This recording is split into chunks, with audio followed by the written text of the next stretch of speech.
up, all my fight fans? So, I was just watching an interview with Cesar Gracie on Submission Radio, and we all know Cesar Gracie is the famous trainer of Nate and Nick Diaz. I also believe he trained Gilbert Melendez and Jake Shields and a few others, but most notably for the Diaz brothers. And he was talking a lot regarding these two, regarding Nate and regarding Nick. And one of the discussions was Nate wanting these other fights, possibly wanting a Michael Chandler fight and a Dustin Poirier fight. And also, he got word that they actually wanted it too. So my question to you guys is, even though we're all pretty excited and interested in this Hamzat fight, why didn't he not get this other fight? Why didn't he not get this possible winnable fight against a Dustin Poirier, against a Michael Chandler? Which, again, Michael Chandler being such a great wrestler, I believe he would have definitely wrestled Nate. But again, with the striking and with Nate striking and him being longer, it would have definitely been a competitive fight. And then we also know about him and Dustin Poirier. I believe it was back in 2000 and I want to say 18, possibly 19. No, 2018 is when he was scheduled to fight Dustin Poirier at MSG in November. Some incidents went down, not sure. Somebody was hurt. Somebody, excuse me, somebody wasn't able to fight that time. I'm not exactly sure. I can't remember too much of the details, but I do know those guys were scheduled to fight each other. So why can't we give him that fight? I've said how excited I am about him fighting Hamzat Chimaev, and I feel very strongly that he could win. Also, Cesar actually agreed with me, but of course he is his trainer, so he feels the exact same way. But nonetheless, why didn't we get these other two fights?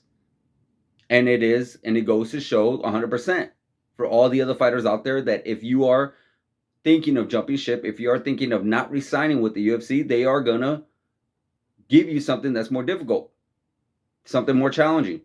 And I guess we kind of saw that with the Francis Ngannou, because honestly, those odds were really stacked against him. I mean, he was supposed to, in many ways, lose that fight against Cyril Gane.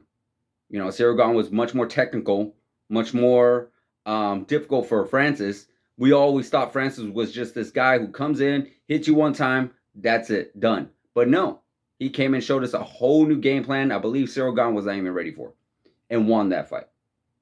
And do we feel like that's going to be the exact same outcome with Hamzat? Kind of like, all right, well, you know what? I see you guys just want me to fail. I see you guys just want me to get dominated by this guy because he has dominated so many other fighters. Again,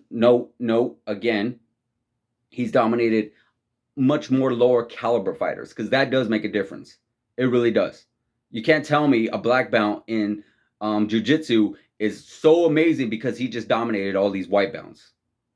Like, no, let me see him do that against another black belt. Let me see him do the exact same thing against another black belt. What Hamzat did to, I believe, what was his name? I believe the other Asian fighter, it's going to draw a blank, where he carried him over to Dana White, started talking to him, and slammed him. I remember that. Sorry if I'm drawing a blank on the name. But we saw that fight and we're like, damn, that was pretty impressive. But was he able to do that against a Gilbert Burns? No, he wasn't. You know, he definitely had his struggles. He, of course, from what his coach has said and others have said, he did fall off the game plan. But again, he wasn't able to do that to another higher caliber fighter. And it was early in his career too for Hamzat. You know, it's been beginning stages of his career, so we shouldn't be overstepping him and thinking, well, you know what, or feeding him to the wolves so early and giving him these top level fighters, because we want to kind of build you slowly. You don't want to just right away jump into the deep end without really learning how to really swim.